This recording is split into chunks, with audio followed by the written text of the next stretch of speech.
Ndị mana egemete ekenekwa m ntị ọdịkwa nenene this very short video unenecha ya anyị abịa ka ikwu ihe ọzọ anyị chọrọ ikwu nenene this very video. That is our job. We don't run government, we don't run policies, but we have the intellectual capacity to frame a conversation. You understand? Let me now conclude by making you sad. The Nigerian Civil War was planned on the campus of the University of Ibadan. Somebody has to write a book on that, in which the Vice Chancellor, a prominent historian, you already know I'm talking about, was also using his house to frame the project of the Civil War. You understand? And I'm not criticizing him, because when you cut segments of a conversation, it becomes a problem to those who are interpreting it. I'm not criticizing him. The Nigerian Civil War was led by an educated person who trained in England, one of the very first to have a degree to join the Nigerian army. The debates about Ironsi was framed for him by those who went to school on a unitary government. You understand? It is not that these intellectuals have not been talking, but they are also embedded in this very project you want to solve. So in the final analysis, you see how interest governs politics.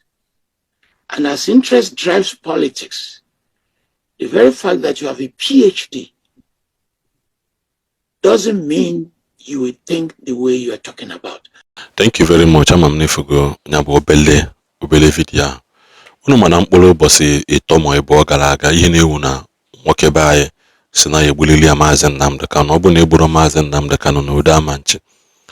Nwa juzie biko n'udo ndukwu ọzọ ma ngwa nji witi that short video ahụ unu wee nene. Short video ha na-akọwa na ndị Fulani terror na Boko na Haram na nwere ihe ha mee. Now some of them were being cheated according to our chief of defense minister. Now they are being cheated and have ndị emegbu na nwa me ha yeji na eme all those things ha na eme. Iwe na ajize ha na eme those things ha na eme. Ọ na ana Igbo ya ka no megbu ha. Ka ndị ha na-eji egbu na Benue State ndị Benue emegbulu ha. Ịmara ndị megbu gị take the fight to them now. Ụpụrụ unu pụtụ na face ndị na nwere ihe ha mere unu. Inji we this video because for ndị kana support that narrative and when they ask ọ bụ na ifuru ajụ ihe Mazi Nnamdi Kanu me continue support Mazi Nnamdi Kanu na support cha Mazi Nnamdi Kanu nkanu azụgo m ha isi na Mazi Nnamdi Kanu gburu mmadụ wepụtara m video ebe o gburu mmadụ wepụtara m foto ya na ndị terrorist nọ wepụtara m video ebe o bu egbe all those things na ewepụta ya gosi ya ihe Mazi Nnamdi Kanu me Imanji compare here Sunday Igbo na ndị otu ya na-eme today.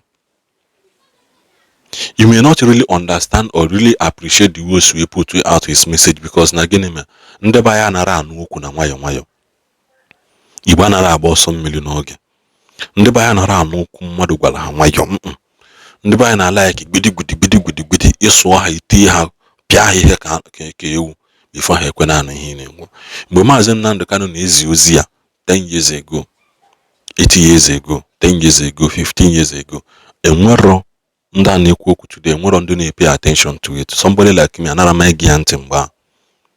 Just use them as an example. Mana as time goes on, time and chance happens to everybody.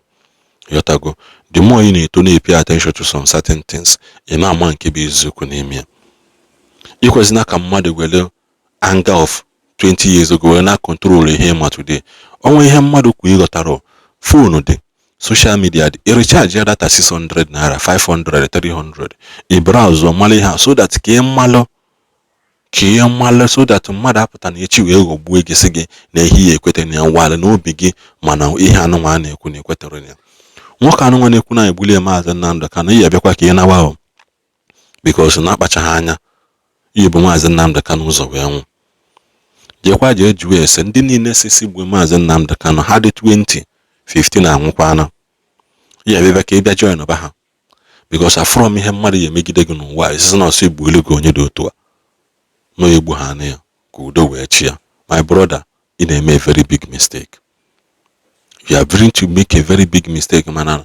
Because at the end of the day, so society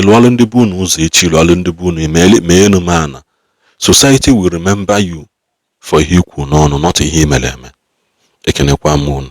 Then upon this video 19 Gordon. 90% ndị Igbo chọrọ Biafra achọ. Ọgwụgwụ 90% of ndị Igbo 90% of ndị Igbo chọrọ Biafra achọ. Afụ m ebe efulefu anọghị a. Efulefu anọghị a.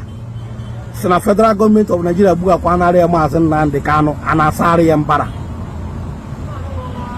Ọ bụrụ na atụ onye na-ekwu, let them conduct referendum na this country. Kono mana 90% of ndị Igbo chọrọ Biafra achọ. Amara m onye ọbụla akwụ na-arụ ụgwọ, ọ gaa na media, ọ na-akọ iri. Onye ọbụla akwụ ha na-arụ ụgwọ, ọ gaa na media, ọ na-akọ ihe juru ọnụ, ọ na-akọ bullshit. This man lechara anya ya ọ ya akọ na media, ọ bụrụ Mazi Nnamdi Kanu. Ọ Mazi Nnamdi Kanu problem of this man. Ọ Mazi Nnamdi Kanu problem of this country anyị na-enwe today. This man Ghana media instead ọ ga-akọwa something dị valuable. Ọ Mazi Nnamdi Kanu ka ọ na-akọ maka ya. O chefuzie na 90% of ndị Igbo chọrọ Biafra achọ. A conduct a referendum na mana 90% of ndị Igbo chọrọ Biafra achọ without wasting time. Nyaka iji otu anyị aga na-akọgheri against Mazi Nnamdi Kanu. Si gbuoru Nnamdi Kanu ka nasara mbara. Nnamdi Kanu wu your problem. Achọ nka ngwa na ihe ebu Mazi Nnamdi Kanu ụzọ wee nwụọ. Gụwa onye na-ewish Mazi Nnamdi Kanu death, you will die before him. Any Igbo man ọbụla mgbe Nigeria na-ewish Mazi Nnamdi Kanu death, the person will die before Mazi Nnamdi Kanu. The person will die before Mazi Nnamdi Kanu. Some of ndị Igbo buying nwere nsogbu. Unu lapụ problem unu. Unu lapụ problem unu na-ekwu other thing. Betrayers. It happen here na akpage you problem. Ihe ya sort of problem. You're talking about Mazi Nnamdi Kanu. How come Mazi Nnamdi Kanu is already a problem of ndị Igbo? And with a lot of things we are facing, I got sort out. It happened with Mazi Nnamdi Kanu.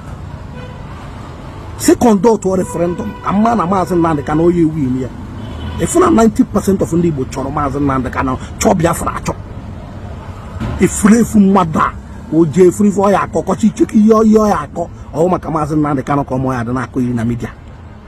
Ị ga-anwụ before Mazi Nnamdi Kanu. Any of you that wishing Mazi Nnamdi Kanu death, you people will die before him.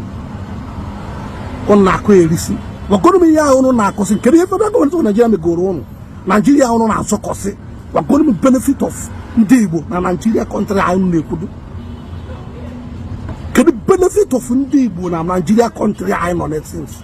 Can if I benefit Igbo since you want under Nigeria country, what have we benefited except ndị nọ na politics? Can you Nigeria government megoro ndị Igbo? Mention on ihe megoro ndị Igbo particularly kama we fara ka onye ozo du mara. Onye pụta na media na-akọ eri. Onye pụta na media arụ na Mazi Nnamdi Kanu sokwa. Mazi Nnamdi Kanu ya asị gbuorie Mazi Nnamdi Kanu. Egbu ha na-arụ na nyure esu ike. Mana ndị ọzọ enwechi ife ejide ebube be ha. Ọkwa Fulani bandit nọ since mgbe ole ka ị na-afụ ndị Hausa apụta na media na-ekwu maka Fulani bandit. Mgbe ole ka ị na-afụ Hausa Fulani apụta na media na-ekwu maka Fulani terrorist, na-ekwu maka Fulani bandit. Mgbe ole ka ị na-afụ Cheku Gumi ya ndị nwere na-ekwu maka ya. Efulefu idiot apụta ba na-esisi gbuorie Mazi Nnamdi Kanu. Useless man. You will die before Mazi Nnamdi Kanu.